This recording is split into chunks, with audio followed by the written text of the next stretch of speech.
Welcome to A edu और ए edu के हमारे इस यूट्यूब चैनल में आप सभी का स्वागत है। तो हम लोग मॉडर्न हिस्ट्री ऑफ इंडिया के अंतर्गत जो अंग्रेज़ों का भारत में उद्भव था, किस प्रकार हुआ और कौन कौन से राज्य स्वतंत्र हुए, जिस प्रकार बंगाल में उन्होंने आधिपत्य किया और बंगाल में आधिपत्य करने के बाद जैसे कि प्लासी की युद्ध, उसके बाद बक्सर का युद्ध और इन सभी युद्धों के बाद तो लगभग भारत में उनका प्रादुर्भाव हो गया। लेकिन 1757 का प्लासी युद्ध था, उसके ठीक 100 वर्षों के बाद भारत का प्रथम स्वतंत्रता संग्राम होता है, जिसे 1857 की क्रांति कहते हैं। तो इसे भारत का प्रथम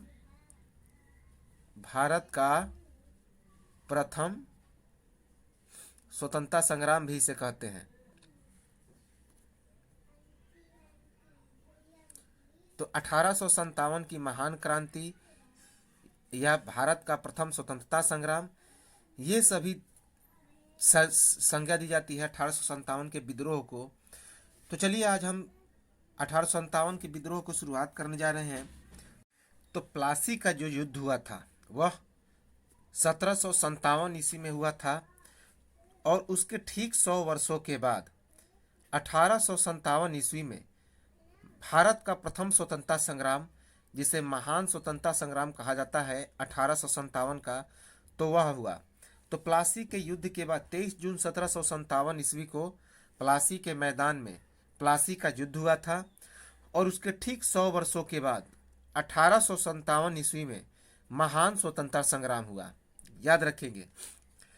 अब जो ब्रिटिशों की नीतियां थी वह क्या थी, तो अब इसके हम लोग देखते हैं कि आखिर इसका कारण क्या था, परिणाम क्या हुआ, कौन कौन सी घटनाएं घटी इसके 1857 के विद्रोह में, कहाँ कहाँ पे विद्रोह हुआ और किन किन लोगों ने इस विद्रोह का नेतृत्व किया। तो सारी चीज़ें हम लोग देखेंगे। तो अंग्रेजों की जो नीति थी, ब्रिटिशों की जो नीति थी, वह साम्राज्य विस्तार करने की थी, आर्थिक शोषण करने की थी और प्रशासनिक वृद्धि की थी। अर्थात भारत में वे साम्राज्य विस्तार करना चाहते थे और भारतीयों का आर्थिक शोषण करना चाहते थे और साथ ही साथ अपनी प्रशासनिक दृष्टि से वृद्धि भी करना चाहते थे। अंग्रेजों की नीति से प्रत्यक्ष रूप से शासकों, सिपाहियों, जमींदारों, किसानों, व्यापारियों, कलाकारों, पंडितों और मौलवियों को प्रभावित किया। कोई भी इनसे खुश नहीं थे और सभी इनसे क्या थे, तो परेशान थे, क्योंकि टैक्स बढ़ा दिए थे और कई तरह की पाबंदियां भी लगा दी थी। समाचार पत्र पे कई तरह की जो मौलिक अधिकार थे उन पर भी इन्होंने बैन लगा दिया था। तो इसी कारण किसान, शासक, सिपाही, जमींदार, व्यापारी, कलाकार, पंडित, मौलवी, ये सभी जो थे प्रत्यक्ष रूप से अंग्रेजों की नीतियों से प्रभावित हुए। ये सभी खुश नहीं थे, सभी परेशान थे अंग्रेजों से। 1857 ईस्वी से पहले भी कई छोटे छोटे विद्रोह हुए, जिसके कारण अंग्रेज एक ही पद पर पदस्थापित भारतीय सैनिकों और अंग्रेज सैनिकों के साथ भेदभाव करते थे। अंग्रेज सैनिकों को ज़्यादा वेतन मिलता था और भारतीय सैनिकों को कम वेतन मिलता था। साथ ही अंग्रेज सैनिकों को प्रोन्नति बहुत जल्दी हो जाती थी और भारतीय सैनिकों को प्रोन्नति बहुत देर से होती थी। अगर होती भी थी तो काफ़ी देर से, नहीं तो नहीं होती थी। तो 1857 से पहले भी कई छोटे छोटे विद्रोह हुए, हम लोग आगे देखेंगे, जैसे कि रामोसिस विद्रोह, मोपला विद्रोह, संथाल विद्रोह, मुंडा विद्रोह, ये सभी विद्रोह हुए थे तो कई इलाकों में। तो इस कारण भी अंग्रेजों के प्रति लोगों में रुष्टता की भावना थी। और इस 1857 के विद्रोह का एक और बहुत बड़ा कारण था कि जो भारतीय सैनिक थे उन्हें अंग्रेज सैनिकों की अपेक्षा कम वेतन दिया जाता था और सुख सुविधाओं की भी कम ध्यान रखा जाता था और प्रोन्नति भी अंग्रेजों की अपेक्षा कम मिलता था भारतीयों को। उसके बाद जो भारतीय सैनिक थे उनके साथ अंग्रेज अच्छा व्यवहार नहीं करते थे। उनके साथ व्यवहार भी जो होता था, अंग्रेजों का अच्छा व्यवहार नहीं होता था। अंग्रेजों ने भारतीय सैनिकों के विदेश सेवा भत्ता को समाप्त कर दिया जो विदेश सेवा के जो भत्ता मिलता था उसका भी इन्होंने भत्ता क्या कर दिया, तो समाप्त कर दिया। अंग्रेजों ने हिंदुओं और मुसलमानों की धार्मिक भावनाओं के साथ कुठाराघात किया। तो हिंदुओं और मुसलमानों की जो धार्मिक भावनाएं थीं, इनके साथ भी उन्होंने क्या किया, तो कुठाराघात किया, अर्थात इनके भावनाओं पर ठेस पहुंचाया। अंग्रेजों के विरुद्ध 1764 ईस्वी में बंगाल में विद्रोह हुआ और 1806 ईस्वी में वेल्लोर में विद्रोह हुआ। 1827 में 47वां नेवल फैक्ट्री में विद्रोह हुआ। नेटिव इन्फेंट्री में विद्रोह हुआ।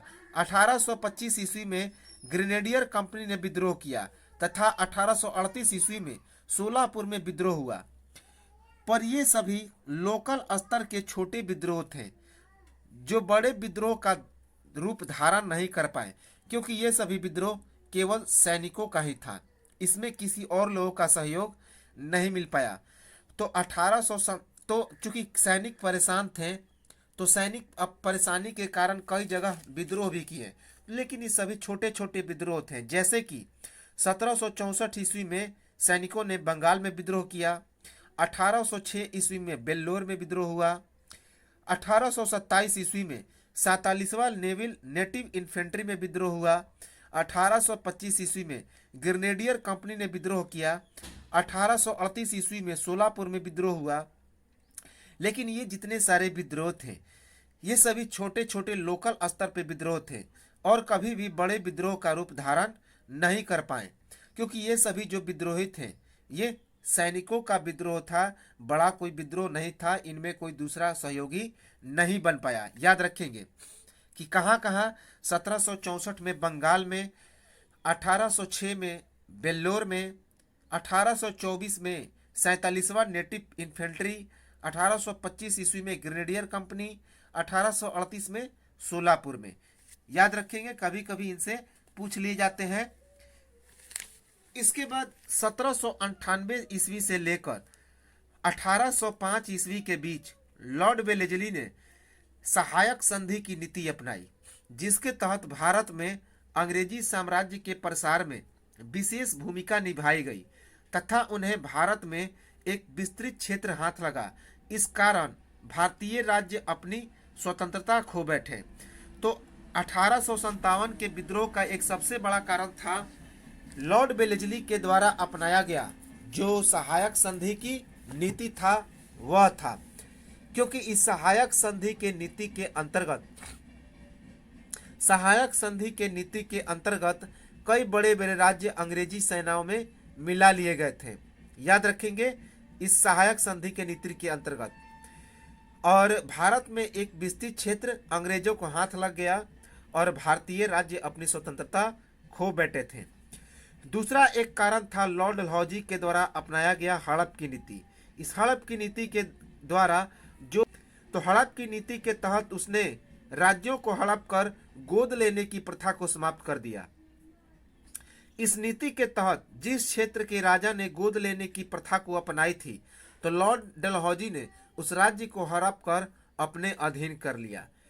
तो हम लोग इसको आगे भी देखेंगे, हड़प की नीति, लॉर्ड डलहौजी की सहायक संधि की नीति। तो लॉर्ड डलहौजी ने हड़प की नीति अपनाई थी, जिसके तहत उसने गोद लेने की जो प्रथा थी, अर्थात जिन राजाओं का कोई अपना पुत्र नहीं होता था, वे क्या करते थे, ये किसी बच्चे को गोद ले लेते थे और उसके बाद उसे ही अपना उत्तराधिकारी घोषित कर देते थे अपने साम्राज्य को, अपने वंश को आगे बढ़ाने के लिए। याद रखेंगे, लेकिन इसने क्या किया कि उस गोद लेने की प्रथा को समाप्त कर दिया। जो राजा गोद लेते थे उनके साम्राज्य को, उनके राज्य को यह अपने अधीन कर लेता था। याद रखेंगे, और इसे हड़प की नीति या डॉक्ट्रिन ऑफ लैप्स कहा जाता था। तो ये भी एक बहुत बड़ा कारण था 1857 के विद्रोह का। इससे जो जितने सारे नवाब और राजा थे वे असंतुष्ट हो गए थे, जैसे कि अवध, सतारा, ये सभी, हैदराबाद।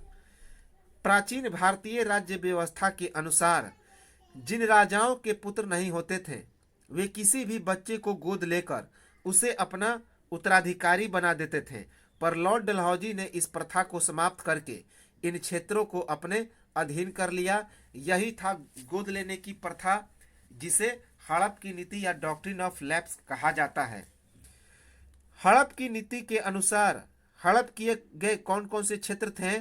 तो झांसी, उदयपुर, संभलपुर, नागपुर, ये सभी क्षेत्र अपने आप को अंग्रेजों से मुक्त होने का दबाव बनाने लगे। याद रखें, तो ये सभी चूंकि लॉर्ड डलहौजी ने क्या किया था, तो हड़प कर लिया था, हड़प करके अपने साम्राज्य में मिला लिया था, और ये सभी राज्य अंग्रेजों से मुक्त होना चाहते थे। तो इनके पास अब विद्रोह के अलावा कोई दूसरा चारा नहीं बचा था। तो यह भी 1857 के विद्रोह का एक बहुत बड़ा कारण था। उसके बाद लॉर्ड डलहौजी ने गोद लेने की प्रथा को समाप्त करके दत्तक पुत्रों से जागीर जब्त करने का निश्चय कर लिया और उनकी पेंशन भी रुकवा दी। तो केवल राज्यों का तो हड़प नहीं करता था यह लॉर्ड डलहौजी दत्तक पुत्रों से जागीर जब्त कर लेता था, लेकिन उनकी पेंशन भी रुकवा देता था। जो पेंशन मिलता था उन्हें राजाओं को, उन पेंशनों को भी बंद कर देते थे ये अंग्रेज। तो लॉर्ड डलहौजी ने गोद लेने की प्रथा को समाप्त करने के साथ साथ दत्तक पुत्र का मतलब होता है जो गोद लिया जाने वाला पुत्र होता था। जो गोद लिया जाता था पुत्र, उसे दत्तक पुत्र कहा जाता था। तो उससे जागीर जब्त करने का निश्चय कर लिया और उनकी पेंशन को भी रुकवा दिया। नाना साहब स्वर्गीय पेशवा बाजीराव के दत्तक पुत्र थे और उनका पेंशन रोककर अंग्रेजों ने उनसे दुश्मनी मोल ली थी। तो जो नाना साहब थे, उनका जो नाना साहब स्वर्गीय पेशवा बाजीराव के दत्तक पुत्र थे। नाना साहब किसके दत्तक पुत्र थे? तो स्वर्गीय पेशवा बाजीराव के गोद लिए हुए पुत्र थे। और नाना साहब का पेंशन रोककर अंग्रेजों ने नाना साहब से दुश्मनी मोल ली। मुगल सम्राट बहादुर शाह द्वितीय का भी लॉर्ड डलहौजी ने घोर अपमान किया और बहादुर शाह जफर को लाल किला खाली करने का आदेश दे दिया था। साथ ही उनका नाम सिक्कों पर से हटवा दिया था। तो मुगल सम्राट बहादुर शाह का भी लॉर्ड डलहौजी ने घोर अपमान किया था और बहादुर शाह जफर जिसे बहादुर शाह द्वितीय भी कहा जाता है, जो कि अंतिम मुगल सम्राट था। 1857 ईस्वी के विद्रोह के बाद अंग्रेज इसे कहाँ भेज देते हैं?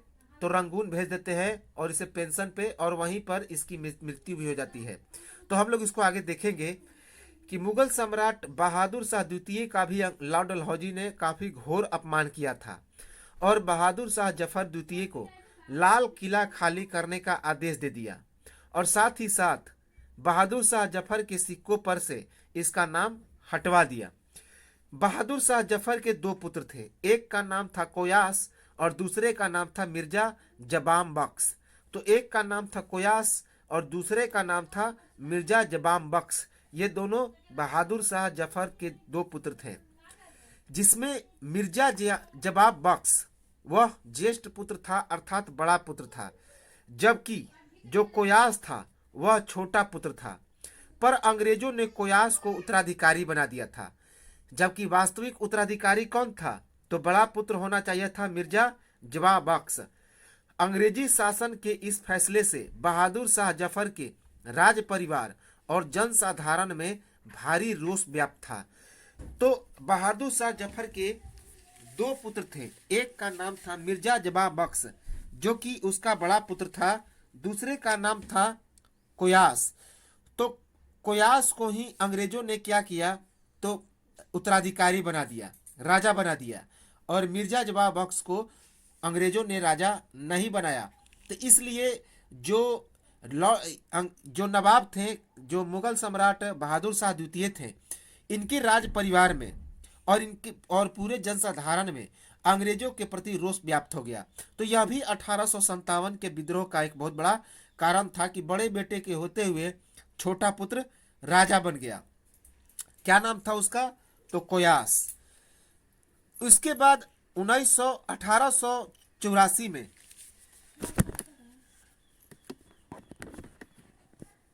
1841 से 1842 ईस्वी में 1841 से 1842 ईस्वी में अफगानिस्तान में अंग्रेजों को पराजय का सामना करना पड़ा। तो याद रखेंगे कि 1841 से 1842 ईस्वी में अंग्रेजों को पराजय का सामना करना पड़ा। याद रखेंगे, इंपॉर्टेंट है कि वर्ष 1841 से 1842 ईस्वी में अफगानिस्तान में अंग्रेजों को पराजय का सामना करना पड़ा। इससे इस अवधारणा से उबरने का मौका मिला कि अंग्रेज अपराजय हैं। तो पहले भारतीयों का मानना था कि अंग्रेजों पर विजय प्राप्त नहीं किया जा सकता, लेकिन जब अफगानिस्तान में अंग्रेजों की पराजय हो गई, तो जब अफगानिस्तान में 1841 से 1842 ईस्वी में अंग्रेजों की पराजय हो गई, तो अब भारतीय ये मान बैठे हैं कि अंग्रेजों को पराजय, क्योंकि जब अफगानिस्तान जैसा छोटा राज्य जब अंग्रेजों को पराजित कर सकता है, तो इससे एक बात तो पता चल गया कि अंग्रेज अपराजित नहीं हैं, अर्थात अंग्रेजों को अब आसानी से हराया जा सकता है यदि हम लोग दृढ़ता से प्रयास करें तो यह भी 1857 के विद्रोह का एक बहुत बड़ा कारण था कि 1841 से 1842 ईस्वी में अफगानिस्तान में अंग्रेजों को पराजय का सामना करना पड़ा। पहले इस अवधारणा से उबरने का मौका मिला कि अंग्रेज अपराजय हैं। तो जब अफगानिस्तान से अंग्रेज हार गए, तो एक बात तो पता चल गया कि अंग्रेज अपराजित नहीं हैं, इन्हें भी पराजित किया जा सकता है। अफगानिस्तान के द्वारा अंग्रेजों की पराजय ने भारत के क्रांतिकारियों को इस युग में एक नई आशा और प्रेरणा दी कि हम भी अंग्रेजों को बाहर निकाल सकते हैं। तो अफगानिस्तान में अंग्रेज पराजित हुए और अफगानिस्तानियों ने अंग्रेज को देश से बाहर निकाल दिया। तो इससे भारतीयों में भी एक नई जोश, एक नई ऊर्जा की संरचना मिली कि जब अफगानिस्तान जैसे छोटे देश अंग्रेजों को आसानी से बाहर निकाल सकते हैं, तो फिर हम भारतवासी ऐसा क्यों नहीं कर सकते। ब्रिटिश ईस्ट इंडिया कंपनी ने शासन विस्तार के साथ साथ भारतीयों के साथ अमानुषिक व्यवहार करना शुरू कर दिया। वे अंग्रेजों को गोरे और भारतीयों को काले कहने लगे। साथ ही वे भारतीयों को गुलाम समझने लगे। तो जब अंग्रेज भारतीयों में पैठ स्थापित कर लिए, भारत में अपना पैठ स्थापित कर लिए, तो वे अब भारतीयों के साथ अमानवीय व्यवहार करने लगे और भारतीयों को वे काला कहने लगे और अंग्रेजों को गोरा कहने लगे। तो इस प्रकार गोरा और काला की भावना भी अंग्रेजों में उत्पन्न हो गई। याद रखेंगे, गोरा और काला। तो इस प्रकार भी भारतीयों में अंग्रेजों के प्रति काफी रोष व्याप्त हो गई और समाज में अंग्रेजों के प्रति उपेक्षा की भावना बढ़ गई थी, क्योंकि उनके रहन सहन, अन्य व्यवहार और उद्योग आविष्कार से भारतीय व्यक्तियों की सामाजिक मान्यताओं में अंतर पड़ता था और वे अपने सामाजिक जीवन में अंग्रेजों का प्रभाव स्वीकार नहीं करना चाहते थे। क्योंकि समाज में अंग्रेजों के प्रति उपेक्षा की भावना बढ़ गई थी, क्योंकि उनका रहन सहन और जो अन्य व्यवहार था, उद्योग था समाज के प्रति उपेक्षा, और जो उद्योग था, आविष्कार था, वे भारतीय व्यक्तियों की सामाजिक मान्यताओं में अंतर पड़ता था और वे अपने सामाजिक जीवन में अंग्रेजों का प्रभाव कभी भी स्वीकार करना नहीं चाहते थे। अंग्रेज खुद को श्रेष्ठ और भारतीयों को हीन समझते थे और इस भावना के चलते भारतीयों को क्रांति करने की एक नई प्रेरणा दी। क्योंकि अंग्रेज भारतीयों को हीन समझते थे और खुद को क्या समझते थे, तो श्रेष्ठ समझते थे। तो इस प्रकार यह जो भेद भावना थी, भारतीयों में क्रांति के लिए एक नई ऊर्जा और संचार की भावना पैदा कर दी। इस समय योग्यता की जगह धर्म को पद का आधार बनाया गया। जो व्यक्ति ईसाई धर्म को अपना लेता था, उसकी पदोन्नति कर दी जाती थी, जबकि भारतीय धर्म का अनुपालन करने वाले को अपमानित किया जाता था। इस प्रकार ब्रिटिश ईस्ट इंडिया कंपनी ने ईसाई धर्म का प्रचार किया, जिससे भारतीयों को संदेह होने लगा कि अंग्रेज उनके धर्म का सर्वनाश करना चाहते हैं। इसके परिणाम स्वरूप भारतवासी अंग्रेजों को धर्मद्रोही समझकर उन्हें देश से बाहर निकालने का मार्ग ढूंढने लगे और 1857 ईस्वी में जब मौका मिला तब हिंदुओं और मुसलमानों ने एक साथ मिलकर अंग्रेजों के विरुद्ध विद्रोह किया। तो इस समय जो योग्यता थी उसको अंग्रेजों ने क्या किया, योग्यता को आधार नहीं माना बल्कि धर्म को आधार बना दिया। जब भारतीयों में वे पैठ स्थापित कर लिए तो योग्यता को उन्होंने आधार बनाना बंद कर दिया और धर्म को आधार बना दिया। अर्थात जो भारतीय ईसाई धर्म को अपना लेते थे उन्हें जल्दी प्रोन्नति मिल जाती थी, जल्दी नौकरी मिल जाती थी, लेकिन जो भारतीय धर्म को अपनाते थे उन्हें न तो प्रोन्नति मिलती थी, न ही कोई जो नौकरी मिलती थी, उन्हें तिरस्कार की भावना से देखा जाता था, उन्हें देशद्रोही समझा जाता था, याद रखेंगे। और साथ ही साथ ब्रिटिश ईस्ट इंडिया कंपनी ने ईसाई धर्म का खूब प्रचार प्रसार किया। अब भारतीयों को संदेह होने लगा कि अंग्रेज उनके धर्म का सर्वनाश करना चाहते हैं। इसके परिणाम स्वरूप भारतवासी अंग्रेजों को क्या समझने लगे, तो धर्मद्रोही समझने लगे और इसी कारण वे अंग्रेजों को देश से बाहर निकालने का मार्ग ढूंढने लगे।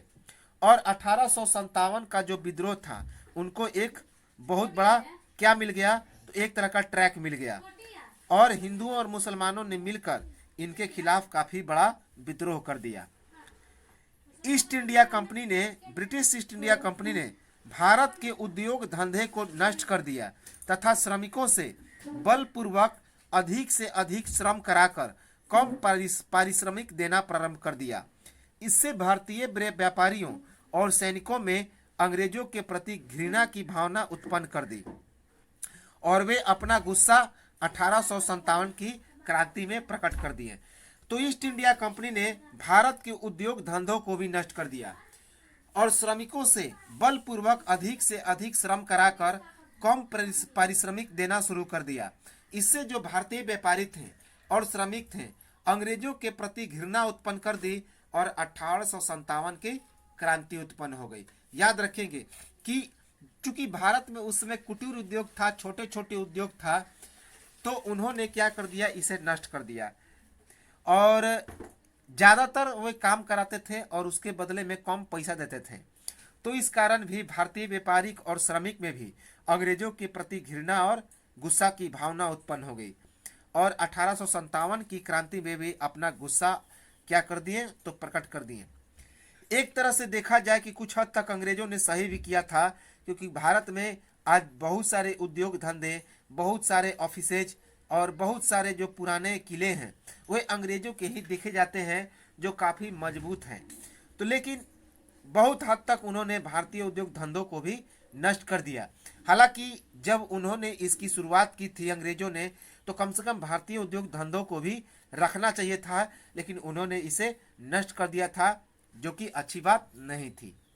अब देखिए, अंग्रेजों ने 3 तरह की राजस्व व्यवस्था को अपनाया था, अर्थात टैक्स लेने की 3 प्रोसेस को अपनाया था। पहला था अस्थाई बंदोबस्त, जिसको लॉर्ड कॉर्नवालिस ने शुरू किया था, जिसको परमानेंट सेटलमेंट कहते हैं। दूसरा था महालवारी, तीसरा था रैयतवारी। एक में डायरेक्ट किसानों से टैक्स लिया जाता था, रैयतवारी व्यवस्था में अस्थाई बंदोबस्त के तहत, जिसे जमींदारी प्रथा भी कहा जाता था, जमींदार टैक्स लेते थे और उसके बदले में एक निश्चित टैक्स जो फिक्स था वह अंग्रेजों को दिया जाता था और जमींदार किसानों से टैक्स लेते थे। और दूसरा था महालवारी, इसमें गांव के किसी विशेष व्यक्ति से, मुखिया वगैरह से टैक्स लिया जाता था। तो हम लोग इन तीनों को आगे देखेंगे पूरा डिटेल में। तो अंग्रेजों ने 3 तरह की राजस्व व्यवस्था को अपनाया था, एक अस्थाई बंदोबस्त, परमानेंट सेटलमेंट, महालवारी, और तीसरा रैयतवारी बंदोबस्त। अंग्रेजों ने भारतीयों पर बहुत ज़्यादा कर लाद दिया था, तो अंग्रेजों ने भारतीयों पर बहुत ज़्यादा टैक्स लगा दिया था।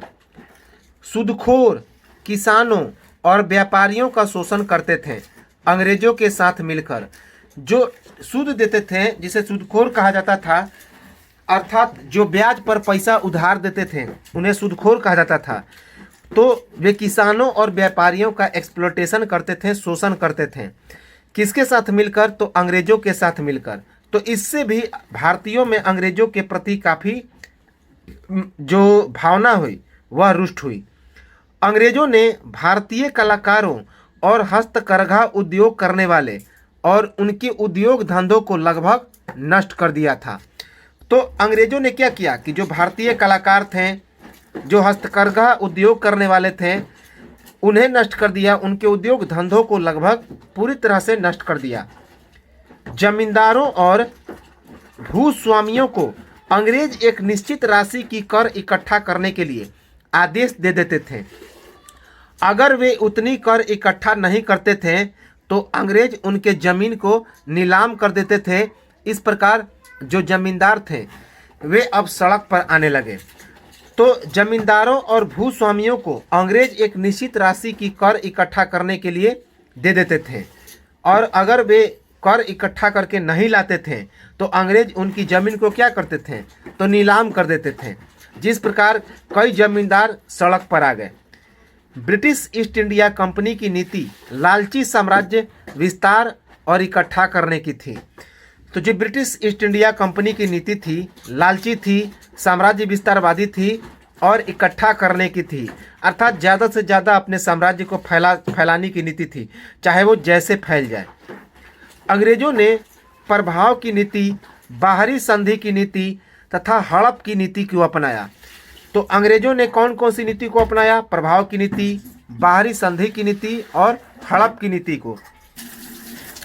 अंग्रेजों के समय पुलिस कार्यालयों, अधिकारियों और व्यवहार न्यायालयों में व्यापक भ्रष्टाचार फैला था, जो लोगों में उनके प्रति रोष का एक बहुत बड़ा कारण था। तो अंग्रेजों के समय पुलिस, कार्यालय, अधिकारियों और व्यवहार न्यायालयों में बहुत सारा भ्रष्टाचार फैल गया था, जो लोगों में उनके प्रति रोष का बहुत बड़ा कारण बन गया था। अंग्रेजों ने कुछ सामाजिक धार्मिक सुधार भी किए थे, जैसे कि ये तो थे अंग्रेजों के कई सारे जो अमानवीय व्यवहार, अंग्रेजों के प्रति भारतीयों का रुष्ट होना, लेकिन अंग्रेजों ने बहुत सारे अच्छे काम भी किए थे, जैसे कि सती प्रथा का उन्मूलन। लॉर्ड विलियम बेंटिक ने 1829 ईस्वी में राजा राम मोहन राय के साथ मिलकर सती प्रथा उन्मूलन का एक कानून बनाया था, अधिनियम बनाया था। इसमें अधिनियम 5 के उपयोग करके सती प्रथा का इसने क्या किया? तो उन्मूलन किया था। स्त्री शिक्षा पर विशेष जोर दिया था अंग्रेजों ने, पर स्त्री शिक्षा पर भी उन्होंने काफ़ी क्या था? जोर दिया था। पर कुछ कट्टर हिंदुओं ने इसे अपनी प्रथा का विरोधी समझा और उन्हें लगा कि अंग्रेज उनके प्रथा में हस्तक्षेप कर रहे हैं और वे भड़क। तो अंग्रेजों ने कुछ सामाजिक सुधार कार्य भी किए, जैसे कि 1829 ईस्वी में सती प्रथा उन्मूलन किया। लॉर्ड विलियम बेंटिक ने राजा राम मोहन राय के साथ मिलकर विधवा विवाह की उन्होंने भी काम किया। स्त्री शिक्षा पर भी उन्होंने बल दिया, पर कुछ कट्टर हिंदुओं ने इसे अपनी प्रथा का विरोधी समझा और उन्हें लगा कि अंग्रेज उनके प्रथा में हस्तक्षेप कर रहे हैं और वे क्या हो गए? तो भड़क गए। याद रखेंगे, अंग्रेजों ने 1856 ईस्वी में हिंदू प्रथा और मान्यताओं में सुधार हेतु धार्मिक सुधार अधिनियम 1856 पारित किया। इम्पोर्टेंट है। तो हिंदू प्रथा और मान्यताओं में सुधार के लिए अंग्रेजों ने धार्मिक सुधार अधिनियम 1856 पारित किया। अंग्रेजों को 1838 से 1842 ईस्वी में अफगान युद्ध, 1845 से 1849 ईस्वी में सिखों के विरुद्ध पंजाब युद्ध, 1854 से 1856 में क्रिमिन युद्ध, 1855 से 1857 ईस्वी में संथाल युद्ध में हार के बाद भारी क्षति उठानी पड़ी। इससे लोगों में एक जोश उत्पन्न हुआ कि जब ये छोटे छोटे साम्राज्य हरा सकते हैं तो हम अंग्रेजों को क्यों नहीं हरा सकते। अर्थात एक मनोवैज्ञानिक प्रभाव पड़ा, साइकोलॉजिकल इफेक्ट पड़ा। तो 1838 से 1842 ईस्वी में जब अफगान युद्ध हुआ, 1845 से 1849 ईस्वी में जब पंजाब में युद्ध हुआ सिखों के साथ, अमृतसर का युद्ध, 1854 से 1856 ईस्वी में क्रिमिन का युद्ध हुआ, 1855 से 1857 ईस्वी में संथाल युद्ध हुआ। तो इन सब में अंग्रेजों को हार के बाद भारी क्षति उठानी पड़ी। इससे लोगों में एक जोश उत्पन्न हुआ, और जब ये छोटे छोटे साम्राज्य हरा सकते हैं तो जोश क्या उत्पन्न हुआ कि लोगों ने सोचा कि जब ये छोटे छोटे साम्राज्य अंग्रेजों को हरा सकते हैं तो फिर हम क्यों नहीं हरा सकते। अर्थात भारतीयों पर एक साइकोलॉजिकल इफेक्ट पड़ गया, मनोवैज्ञानिक प्रभाव पड़ा, याद रखेंगे। तो ये तो था हमारे 1857 ईस्वी का बहुत सारे कारण। अब एक तत्कालीन कारण था। तत्कालीन कारण सबसे इम्पोर्टेंट था, जिसे सिपाही विद्रोह कहा जाता है। 1857 की क्रांति का सबसे महत्वपूर्ण और तत्कालीन कारण था सिपाही विद्रोह। अर्थात भारतीय सिपाहियों के लिए कई शर्तें थीं। तो 1857 की क्रांति का सबसे महत्वपूर्ण और तत्कालीन कारण क्या था? तो सिपाहियों का विद्रोह था। अर्थात भारतीय सिपाहियों के लिए कई शर्तें निर्धारित थी।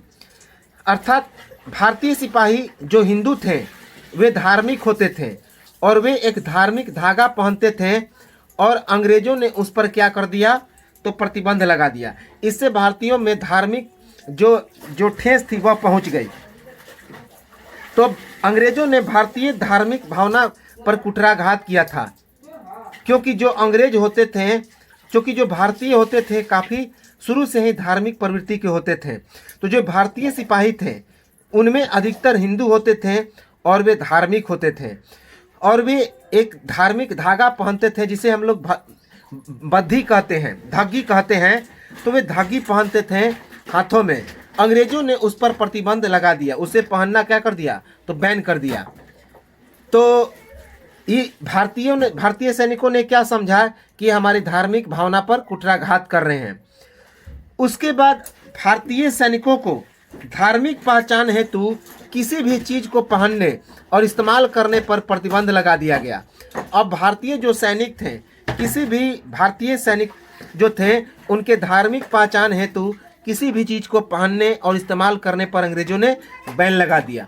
हालांकि ये नीति अंग्रेजों ने सही किया था, क्योंकि जब भारतीय सैनिक हो गए, जो सैनिक बन गए वो केवल देश के सैनिक बन गए, वे किसी भी एक विशेष धर्म के अब नहीं रह गए। अंग्रेजों का यही मानना था कि जो देश की रक्षा के लिए निकल पड़े हैं उनके लिए न तो कोई धर्म है न ही कोई जाति है। तो इसी उद्देश्य से इन्होंने एक धार्मिक धागा और जो जितने सारे धार्मिक चीज़ें थीं, धार्मिक पहचान हेतु किसी भी चीज़ को इस्तेमाल करने पर बैन लगा दिया। लेकिन भारतीय धार्मिक भावना के प्रति काफ़ी ज़्यादा ग्रसित थे। तो इसी कारण भारतीय सैनिकों में अंग्रेजों के प्रति क्या हो गया? तो भेदभाव उत्पन्न हो गया, रोष उत्पन्न हो गया। भारतीय सैनिकों के साथ गलत व्यवहार होता था और भेदभाव होता था। पैसे कम दिए जाते थे, इनसे निम्न स्तर का काम कराया जाता था, जैसे कि घास काटना, कपड़े धोना इत्यादि। लेकिन भारतीय सैनिकों के साथ अंग्रेज गलत भावना का भी व्यवहार करते थे। इनके साथ बहुत गलत व्यवहार भी होता था, जैसे इनसे निम्न स्तर का काम कराया जाता था, वेतन कम दिया जाता था, और इनसे घास कटवाया जाता था, कपड़े धुलवाया जाता था। अर्थात सैनिकों का काम न देकर इनसे घास कटवाया जाता था, कपड़े धुलवाया जाता था, निम्न स्तर का काम कराया जाता था, पैसे भी कम दिए जाते थे। भारतीय सैनिक ज़्यादातर किसानों के बच्चे होते थे। तो इस प्रकार कहा जा सकता है कि भारतीय सैनिक वर्दीधारी सैनिक होते थे, कि ज़्यादातर जो भारतीय सैनिक होते थे गरीब किसान के बच्चे होते थे। तो इस प्रकार कहा जा सकता है कि भारतीय सैनिक क्या होते थे? तो वर्दीधारी सैनिक होते थे। लेकिन सैनिक होने के, किसानों के बेटे होने के बावजूद भी अंग्रेज इनको कम वेतन देते थे। याद रखेंगे, इम्पॉर्टेंट है। 1857 की सबसे अंतिम चिंगारी किसे मानी जाती है? तो मेरठ की छावनी से अंतिम चिंगारी उत्पन्न हुई। एक खबर आई कि सिपाहियों को जो आटा दिया जाता है उसमें हड्डी का चूर्ण मिला हुआ है। और एक और खबर आई कि जो राइफल भारतीय सैनिकों को दिए जाते हैं उसका जो कारतूस है उसके कारतूस पर ग्रीस लगी हुई होती है और वह चमड़े की बनी होती थी और उसे मुंह से क्या करना, मुंह से उसे फाड़ना पड़ता है और जिसमें गाय और सूअर की चर्बी से वह बनी हुई होती थी। इस प्रकार गाय के नाम से हिंदू और सूअर के नाम से मुसलमान भड़क गए। तो याद रखेंगे यही तत्कालीन कारण था, काफ़ी इम्पोर्टेंट। इसी कारण इसे सैनिक विद्रोह भी कहा जाता है। इसी कारण 1857 की महान क्रांति को सैनिक विद्रोह भी कहा जाता है। इम्पोर्टेंट है कि 1857 की सबसे अंतिम चिंगारी कहाँ से उत्पन्न हुई, तो मेरठ की छावनी से। एक खबर आया कि जो सिपाही आटा इस्तेमाल कर रहे थे, कि जो सिपाही आटा का इस्तेमाल करते हैं उनमें हड्डियों का चूर्ण मिलाया हुआ है। और एक और खबर आई कि जो राइफल भारतीय सैनिक को दिए जाते हैं उनकी जो कारतूस है उस पर ग्रीस लगी हुई होती है और वह जो कारतूस है वह चमड़े की बनी होती थी और उस कारतूस को मुंह से फाड़ना पड़ता है और गाय और सूअर की चर्बी से वह कारतूस बनी होती है। इस प्रकार जो हिंदू थे वे गाय को पवित्र मानते थे और मुसलमान सूअर को पवित्र मानते थे। तो गाय के नाम से हिंदू और सूअर के नाम से मुसलमान भड़क गए, याद रखेंगे। तो इस प्रकार 1857 की क्रांति का पहला बिगुल, पहला चिंगारी यहीं से उत्पन्न हो गया। तो याद रखेंगे कहाँ से, मेरठ की छावनी से। क्या क्या खबर आई कि सिपाहियों को खबर आई कि आप लोग जो आटा इस्तेमाल करते हैं उसमें हड्डियों का चूर्ण मिला हुआ है, जो आप लोग कारतूस इस्तेमाल करते हैं वह ग्रीस से बनी है और वह जो ग्रीस से बनी है कारतूस उसमें गाय की और सूअर की चर्बी से वह बनी है, जिसको मुंह से फाड़ना पड़ता है, याद रखेंगे। और गाय को हिंदू पवित्र मानते थे और सूअर को मुसलमान पवित्र मानते थे। तो इस प्रकार अंग्रेजों के प्रति हिंदुओं में रोष उत्पन्न हो गया और मुसलमानों का अंग्रेजों के प्रति रोष उत्पन्न हो गया, याद रखेंगे। उनमें धार्मिक भेदभाव की भावना उत्पन्न हो गई। 29 मार्च 1857 ईस्वी को बंगाल के बेरहमपुर के 34वीं बटालियन का, याद रखेंगे कि बंगाल के बेरहमपुर के 34वीं बटालियन का एक सिपाही जिसने इस कारतूस वाले राइफल को लेकर धर्म विरोधी समझा और उसने एक अंग्रेज अधिकारी के ऊपर गोली चला दिया। और उस सिपाही का क्या नाम था, तो मंगल पांडे था। और जिस छावनी से उसने गोली चलाया उस छावनी का नाम था कौन, बैरकपुर छावनी। तो याद रखेंगे यह पूछा जाता है कि 1857 का जो विद्रोह था, पहला जो विद्रोह पहली बार कहाँ से, इसकी शुरुआत कहाँ से हुई, तो बैरकपुर छावनी से। कहाँ पे है, तो यह मेरठ में है, याद रखेंगे। कहाँ पे है, तो मेरठ में, बैरकपुर छावनी से। किस बटालियन का था यह सिपाही, तो 34वीं बटालियन का, जो ब्राह्मण जाति से संबंधित था। और इसने यह जो राइफल था जिसे दांत से फाड़ना पड़ता था, तो उस राइफल को इसने क्या किया, तो अपना धर्म विरोधी समझा और उसने एक अंग्रेज अधिकारी के ऊपर गोली चला दिया और उसकी मौत हो गई। और इस सिपाही का नाम था मंगल पांडे। 29 मार्च 1857 ईस्वी को इसने क्या किया, तो अंग्रेज अधिकारी पर गोली चलाया। तो शुरुआत यहीं से हुई। इंपॉर्टेंट है, यह पूछा जाता है, वेरी वेरी इंपॉर्टेंट। 29 मार्च 1857 ईस्वी को मेरठ के बैरकपुर छावनी से इसकी शुरुआत हुई, याद रखेंगे। मेरठ के बैरकपुर छावनी से इसकी शुरुआत हुई। बंगाल के बैरकपुर छावनी से इसकी शुरुआत हुई, जिसकी शुरुआत किसने की, तो मंगल पांडे ने की, जो एक ब्राह्मण सैनिक था।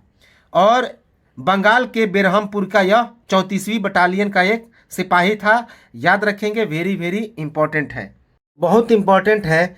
तो पूछा जाता है कि 1857 ईस्वी की जो महान क्रांति हुई उसकी शुरुआत कहाँ से हुई, तो बंगाल के बेरहमपुर के 34वीं बटालियन का एक सिपाही जिसका नाम था मंगल पांडे, जो कि ब्राह्मण परिवार से संबंधित था। और उसने बैरकपुर छावनी से, वह क्या था, किस छावनी का था, तो बैरकपुर छावनी का था। तो बैरकपुर छावनी से इसकी शुरुआत हुई, जिसने दो, एक जिसका नाम था गफ, तो अंग्रेज अधिकारी गफ की उसने हत्या कर दी। और किस पर गोली चलाया था? तो ह्यूसन पर। और यहीं से इसकी शुरुआत हुई। याद रखेंगे किस बटालियन का था? तो 34वीं बटालियन का था। और कब शुरुआत हुई? तो 29 मार्च 1857 ईस्वी को। 29 मार्च 1857 ईस्वी को। किस छावनी से यह संबंधित था? तो बैरकपुर छावनी का। बंगाल के बेरहमपुर का यह 34वीं बटालियन का सिपाही था। और इसने जिस राइफल से गोली चलाई वह उस राइफल का नाम क्या था? Enfield rifle. अर्थात जो राइफल दांतों से छिलना पड़ता था, जिसमें गाय और सुअर की चर्बी होती थी, उसका नाम था Enfield rifle. Very very important है। तो याद रखेंगे इसका नाम क्या था? जिस अंग्रेज अधिकारी के ऊपर गोली चलाई उसका नाम था ह्यूसन। ह्यूसन याद रखेंगे। लेकिन ह्यूसन की हत्या नहीं हुई। हत्या किसकी हुई? गफ। गफ गफ की हत्या हो गई। तो नोट कर लेंगे कि अंग्रेज अधिकारी गफ गफ और ह्यूसन की हत्या हो गई।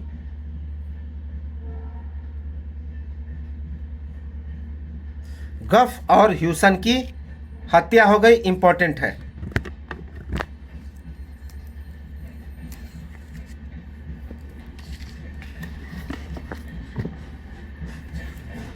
गफ और ह्यूसन की हत्या हो गई।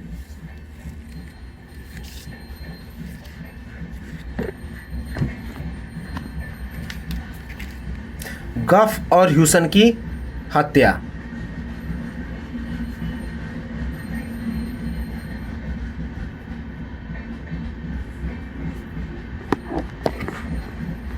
तो इंपॉर्टेंट है यह फैक्ट कि 1857 के विद्रोह में जो सबसे पहले शुरुआत हुई थी मेरठ की, जो बैरकपुर का छावनी था, तो उस छावनी से जिस सिपाही ने गोली चलाया था उसका नाम था मंगल पांडे, जो कि 34वीं बटालियन बंगाल के बेरहमपुर का एक सैनिक था। और उसने दो अंग्रेज सिपाहियों पर गोली चलाया। एक का नाम था लॉर्ड गफ और दूसरे का नाम था ह्यूसन, जिसमें गफ की हत्या हो गई और ह्यूसन घायल हो गया और बाद में ह्यूसन की भी हत्या हो गई। 10 मई 1857 ईस्वी को मेरठ में तीसवीं बटालियन के सैनिकों ने अंग्रेजों के विरुद्ध विद्रोह कर दिया। तो 10 मई 1857 ईस्वी को मेरठ में तीसरी बटालियन के सैनिकों ने अंग्रेज के विरुद्ध विद्रोह कर दिया और इनफील्ड राइफल को चलाने से मना कर दिया। इस प्रकार वहां उपस्थित 90 सैनिकों को जेल में डाल दिया गया। और इसके बाद सारे सैनिक क्या हो गए? इकट्ठा हो गए और अंग्रेजों को मारकर सभी 90 सैनिकों को क्या कर दिए? छुड़ा दिए। इनके साथ सारे किसान इकट्ठा हो गए। उसके बाद सूदखोरों के घर जला दिए गए, उनके बिल को फाड़ दिया गया, दिल्ली की ओर कूच कर गए और उन्होंने बहादुर शाह जफर को अपना नेता चुन लिया और घोषणा कर दी कि बहादुर शाह जफर के नेतृत्व में हम लोग अंग्रेजों के विरुद्ध लड़ाई लड़ेंगे। याद रखेंगे। और इस प्रकार 1857 का विद्रोह प्रारंभ हो गया। इंपॉर्टेंट है। तो देखिए 10 मई 1857 ईस्वी को तीसरी जो बटालियन की सैनिक थे उन्होंने अंग्रेजों के विरुद्ध विद्रोह कर दिया और इनफील्ड राइफल को चलाने से मना कर दिया। इस प्रकार वहां उपस्थित 90 सैनिकों को क्या कर दिया गया? जेल में डाल दिया गया। इससे नाखुश होकर सारे सैनिक क्या हो गए? तो इकट्ठा हो गए और अंग्रेजों को मारकर सभी जो 90 सैनिक थे उनको क्या कर दिया? तो 90 सैनिकों को छुड़ा लिए। इनके साथ सारे किसान इकट्ठा हो गए। उसके बाद सारे किसानों ने सूदखोरों के घर को क्या कर दिया? जला दिया, उनके बिल को फाड़ दिया। और उसके बाद वे दिल्ली की ओर कूच कर गए और दिल्ली में वहाँ पर बैठा था मुगल बादशाह बहादुर शाह जफर या बहादुर शाह द्वितीय। तो बहादुर शाह द्वितीय को उन्होंने अपना नेता चुन लिया और वहाँ से उन्होंने घोषणा कर दी कि बहादुर शाह जफर के नेतृत्व में हम लोग अंग्रेजों के विरुद्ध विद्रोह करेंगे, लड़ाई लड़ेंगे। याद रखेंगे, इंपॉर्टेंट है। अब एक चीज़ देखिए कि इसके पहले मंगल पांडे को फांसी दे दिया गया था। मंगल पांडे को क्या दे दिया गया था? फांसी दे दिया गया था, क्योंकि उसने एक नारा दिया। जब ह्यूसन और गफ की हत्या कर दी तो उसके बाद वह और अंग्रेजों को मारने निकल पड़ा। कौन? मंगल पांडे। और उसने एक नारा दिया कि मारो फिरंगी को। तो याद रखेंगे कि उसने क्या नारा दिया? मारो फिरंगी को। तो याद रखेंगे, कई बार यह पूछा गया है कि मारो फिरंगी को ना मारो फिरंगी को नारा किसने दिया? तो मंगल पांडे ने। तो नोट कर लेंगे, मंगल पांडे ने नारा दिया।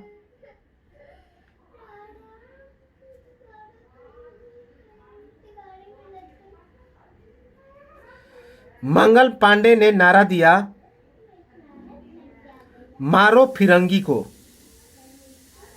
मारो फिरंगी को। इंपॉर्टेंट है। तो मारो फिरंगी को किसने नारा दिया? तो ये मंगल पांडे ने। याद रखेंगे, इंपॉर्टेंट है। उसके बाद 8 अप्रैल 1857 ईस्वी को मंगल पांडे को फांसी दे दी गई। याद रखेंगे ये भी चीज कि 8 अप्रैल, इसके बाद 8 अप्रैल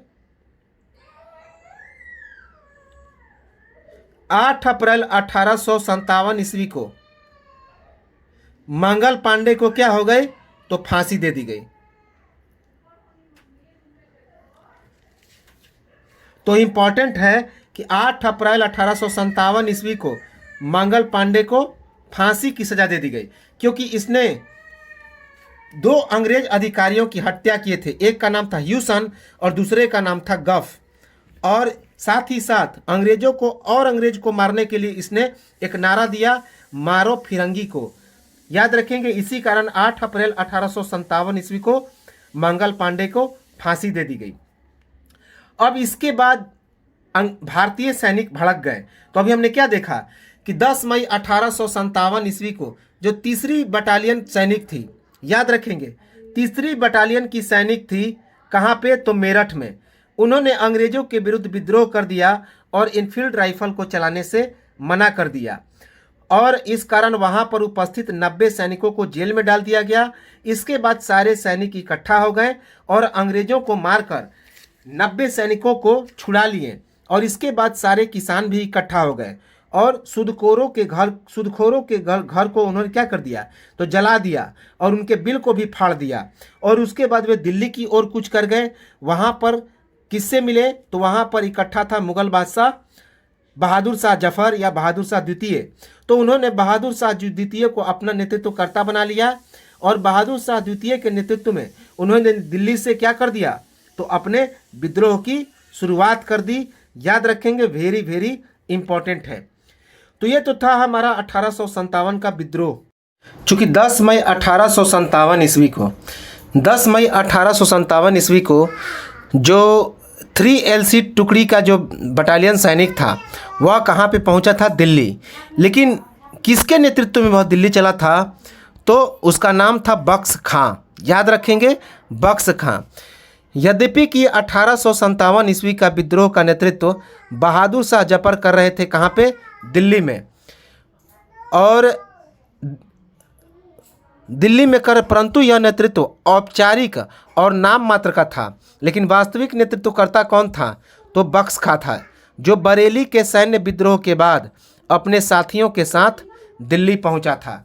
तो याद रखेंगे कि यद्यपि जो नेता बनाए थे किन्हें? तो सिपाहियों ने नेता बना दिया था किसे? तो दिल्ली के जो भारत के मुगल बादशाह थे जिनका नाम था बहादुर शाह जफर। लेकिन वे औपचारिक और नाम मात्र के थे। वास्तव में इस पूरे जो 1857 था उसका विद्रोह का जो मेन नेता था वह कौन था? तो उसका नाम था, नेतृत्वकर्ता का नाम था बख्श खां।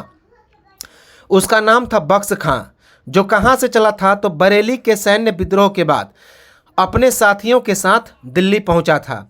वह कहाँ का था? तो बख्श खां बरेली का था, उत्तर प्रदेश बरेली। 11 मई 1857 ईस्वी को बख्श खां मेरठ से चला था। याद रखेंगे, कहाँ से? मेरठ से। और दिल्ली पर अधिकार कर लिया। लेकिन 21 सितंबर 1857 ईस्वी को निकलसन और हडसन के द्वारा इसे दबा दिया गया और दिल्ली पर पुनः अंग्रेजों का एकाधिकार हो गया।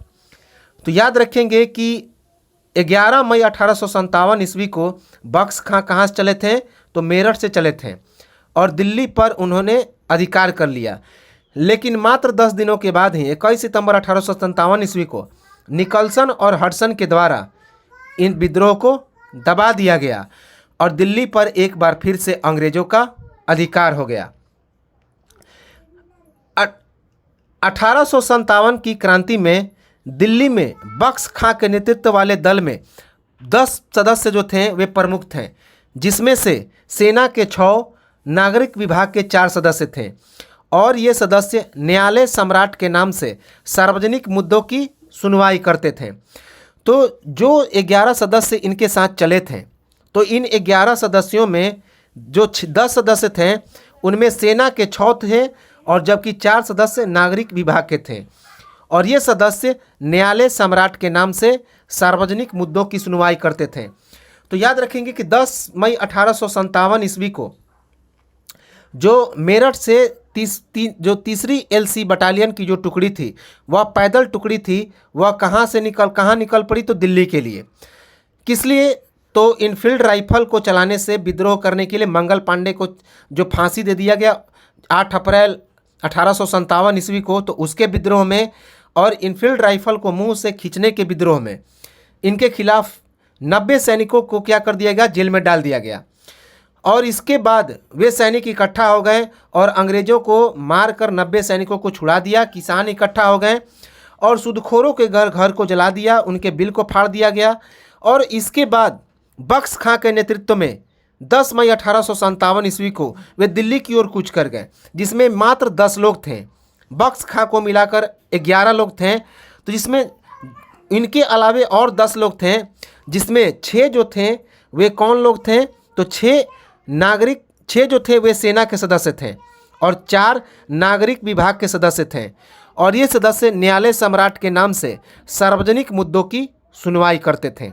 याद रखेंगे 11 मई 1857 ईस्वी को बख्श खां कहाँ से चले थे, तो मेरठ से चले थे और उसके बाद जाकर दिल्ली पर अधिकार कर लिया।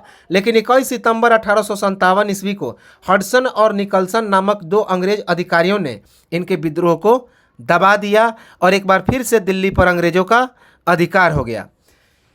बहादुर शाह जफर के नेतृत्व का नियंत्रण और संपर्क दोनों विद्रोहियों पर नहीं था, क्योंकि वे दुर्बल व्यक्ति थे, बूढ़े हो गए थे और नेतृत्व अक्षमता का भी उनमें गुण था। तो बहादुर शाह जफर का जो नियंत्रण था और संपर्क दोनों विद्रोहियों पर नहीं था, क्योंकि वे एक दुर्बल व्यक्ति हो गए थे, बूढ़े हो गए थे और उनमें नेतृत्व क्षमता का भी क्या हो गया था, तो अभाव हो गया था। याद रखेंगे 1857 के विद्रोह में कानपुर में बाजीराव द्वितीय के दत्तक पुत्र नाना साहेब, जिसे धोंदू पंत के नाम से जाना जाता था, तो वे सभी के पसंद थे, पर नाना साहेब को अंग्रेजों ने उपाधि और महल दोनों से वंचित कर दिया और पूना से निकालकर कानपुर में रहने के लिए विवश कर दिया। याद रखेंगे तो 1857 ईस्वी में कानपुर में बाजीराव द्वितीय के दत्तक पुत्र, दत्तक अर्थात गोद लिया हुआ पुत्र, जिनका नाम था नाना साहेब, और नाना साहेब को धोंदू पंत के नाम से भी जाना जाता है। ये सभी लोगों के पसंद थे, ये जो धोंदू पंत हैं सभी लोगों को पसंद थे, पर नाना साहेब को अंग्रेजों ने उपाधि और महल दोनों से वंचित कर दिया और पूना से निकालकर उन्हें कानपुर में रहने के लिए बाध्य कर दिया। याद रखेंगे कानपुर में तो इस प्रकार जो कानपुर में रहने पर बाध्य कर दिया, तो नाना साहेब में अंग्रेजों के प्रति काफ़ी विरोध उत्पन्न हो गया। नाना साहेब अंग्रेजों से काफ़ी क्या हो गए, तो रुष्ट हो गए। तो इस प्रकार वे 1857 के विद्रोह में सैनिकों का सहयोग देने के लिए विवश हो गए। याद रखेंगे तो नाना साहेब में भी अंग्रेजों के प्रति काफ़ी रोष उत्पन्न हो गया। एक बात और याद रखेंगे कि 10 मई 1857 ईस्वी को जो तीसरी LC बटालियन था, उसमें उसके साथ एक और टुकड़ी गई थी, जिसका पैदल टुकड़ी, जिसका नाम था 20 NI 20वीं नेटिव इन्फेंट्री। याद रखेंगे कि 10 मई 1857 ईस्वी को 10 मई 1857 ईस्वी को 10 मई 1857 ईस्वी को तीसरी LC बटालियन के साथ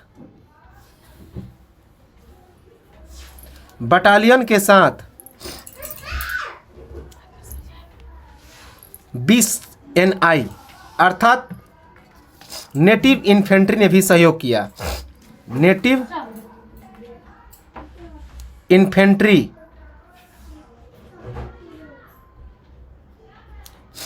ने भी क्या किया तो सहयोग किया, अर्थात यह भी पैदल टुकड़ी जो था उसने क्रांति किया।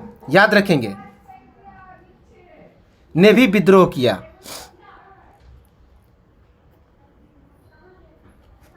तो इंपॉर्टेंट है कि जो 10 मई 1857 ईस्वी को तीसरी LC जो बटालियन थी उसके साथ एक और बटालियन गई थी जिसका नाम था 20 NI 20 नेटिव इन्फेंट्री। तो इनके सिपाहियों ने भी क्या किया था तो विद्रोह किया था। यह भी फैक्ट पूछ लिया जाता है। तो कानपुर में 1857 के विद्रोह का नेतृत्व किसने किया था? नाना साहेब और तात्या टोपे ने।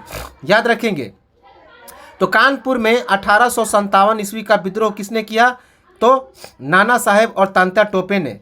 और कानपुर का विद्रोह 5 जून 1857 ईस्वी को शुरू हुआ, जिसे 6 सितंबर 1857 ईस्वी को कैंपबेल के नेतृत्व में दबा दिया गया। कैंपबेल के नेतृत्व में क्या किया गया? दबा दिया गया। इंपॉर्टेंट है कि कानपुर में विद्रोह का नेतृत्व किसने किया? तो नाना साहेब ने और तात्या टोपे ने। और कानपुर का विद्रोह 5 जून 1857 ईस्वी को शुरू हुआ, जिसे 6 सितंबर 1857 ईस्वी को क्या किया गया? तो अंग्रेज अधिकारी कैंपबेल के द्वारा दबा दिया गया। तो पूछा जाता है कि कानपुर में 1857 का विद्रोह का नेतृत्व किसने किया? तो नाना साहेब और तात्या टोपे ने। और इस विद्रोह का दमन किसने किया? तो कैंपबेल ने। कब से कब तक विद्रोह चला? तो 5 जून 1857 से लेकर 6 सितंबर 1857 ईस्वी। यह भी पूछा जाए कि दिल्ली में यह 1857 के विद्रोह का नेतृत्व किसने किया? तो बहादुर शाह जफर। लेकिन मुख्य नेतृत्वकर्ता कौन था? तो बख्त खां। कहाँ का था? तो बरेली का था। और यह 10 मई 1857 ईस्वी को अपने सैनिकों के साथ यह चला था। कहाँ पे? दिल्ली के जो यह 20 NI अर्थात 20 जो नेटिव इन्फेंट्री था उसी का यह सैनिक था। इसी बख्श खां के नेतृत्व में 10 मई 1857 ईस्वी से विद्रोह का बिगुल फूंका गया था। याद रखेंगे, तो नाम मात्र का था कौन? बहादुर शाह जफर, लेकिन सारा नेतृत्व कौन कर रहा था दिल्ली में? तो यही कर रहा था।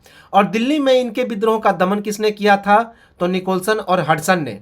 कब किया? तो 21 सितंबर 1857 ईस्वी को। याद रखेंगे। और इन्होंने दिल्ली में विद्रोह कब किया? तो 11 मई 1857 ईस्वी को। याद रखेंगे, 11 मई या 12 मई, 11 मई और 12 मई 1857 ईस्वी को। इंपॉर्टेंट है। इसके बाद 1857 के विद्रोह के बाद नाना साहेब ने स्वयं को पेशवा घोषित कर दिया और स्वयं को भारत के सम्राट बहादुर शाह जफर के गवर्नर के रूप में मान्यता दे दी।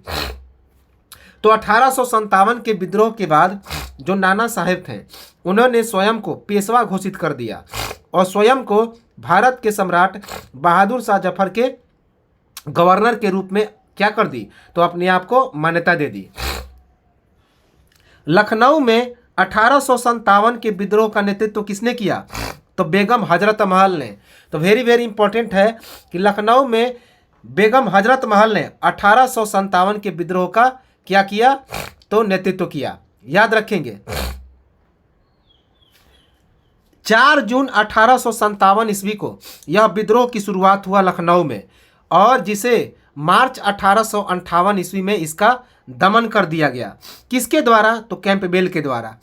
याद रखेंगे, इंपॉर्टेंट है कि लखनऊ में 1857 के विद्रोह का नेतृत्व किसने किया? तो लखनऊ में 1857 के विद्रोह का नेतृत्व बेगम हजरत महल ने किया। वहाँ पर लखनऊ में इस विद्रोह की शुरुआत कब हुई? तो 4 जून 1857 ईस्वी को। 4 जून 1857 ईस्वी को। और इस विद्रोह लखनऊ में इस विद्रोह का दमन मार्च 1858 ईस्वी में कर दिया गया। किसके द्वारा? तो कैंपबेल के द्वारा। कैंपबेल के द्वारा 1857 ईस्वी के विद्रोह के बाद बेगम हजरत महल का पुत्र जिसका नाम था बिरजिस कादिर, तो उसे लखनऊ का नवाब घोषित कर दिया गया। तो याद रखेंगे कि 1857 के विद्रोह के बाद जब बेगम हजरत महल के विद्रोह का दमन किया जाता है, तो उसके बाद बेगम हजरत महल के बाद बंगाल का नवाब कौन बनता है? तो बेगम हजरत महल का पुत्र बिरजिस कादिर, वह लखनऊ का नवाब बनता है। कहाँ का? लखनऊ का। क्योंकि लखनऊ में 1857 के विद्रोह का नेतृत्व किसने किया? बेगम हजरत महल ने। याद रखेंगे। और इसका दमन किसने किया? तो कैंपबेल ने। कब से कब तक हुआ? तो 4 जून 1857 से लेकर मार्च 1858 ईस्वी को। याद रखेंगे, लखनऊ में। और इसके बाद बेगम हजरत महल का पुत्र बिरजिस कादिर को लखनऊ का नवाब बना दिया गया। लखनऊ में 1857 के विद्रोह के दौरान वहां के अंग्रेज रेजिडेंट हेनरी लॉरेंस ने अपने कुछ वफादार सैनिकों के साथ ब्रिटिश रेजिडेंसी में आश्रय लिया था, जिसे विद्रोहियों ने आक्रमण करके क्या कर दिया? मार दिया। तो लखनऊ में 1857 के विद्रोह के दौरान वहां के अंग्रेज रेजिडेंट जिसका नाम था हेनरी लॉरेंस, तो हेनरी लॉरेंस अपने कुछ वफादार सैनिकों के साथ क्या किया? तो ब्रिटिश रेजिडेंसी में आश्रय प्रदान किया, जिससे विद्रोहियों ने क्या कर दिया? विद्रोहियों ने आक्रमण करके उसकी हत्या कर दी। याद रखेंगे। तो इस प्रकार अंग्रेजों में लखनऊ में काफ़ी क्या हो गया? रोष व्याप्त हो गया। इंपॉर्टेंट है। तो याद रखेंगे, पूछा गया फैक्ट है कि लखनऊ में कौन सा जो अंग्रेज था, अंग्रेज रेजिडेंट, वह आश्रय प्रदान किया था, तो उसका नाम था अंग्रेज रेजिडेंट हेनरी लॉरेंस। कुछ अंग्रेज सैनिकों के साथ, कुछ अंग्रेज और कुछ भारतीय वफादार सैनिकों के साथ क्या किया था? तो ब्रिटिश रेजिडेंसी में, ब्रिटिश आवास में आश्रय लिया था और विद्रोहियों ने आक्रमण करके उनको क्या कर दिया? तो मौत के घाट उतार दिया था। हेनरी लॉरेंस की हत्या के बाद ब्रिटिश ब्रिगेडियर इंग्लिश ने विद्रोहियों का प्रतिरोध किया था। तो हेनरी लॉरेंस की जब हत्या हो गई तो ब्रिगेडियर इंग्लिश ने क्या किया? तो विद्रोहियों का प्रतिरोध किया। याद रखेंगे, इंपॉर्टेंट है। तो चलिए मिलते हैं हम लोग अगले वीडियो में। लाइक, सब्सक्राइब, शेयर करते रहें। तब तक नमस्कार, जय हिंद।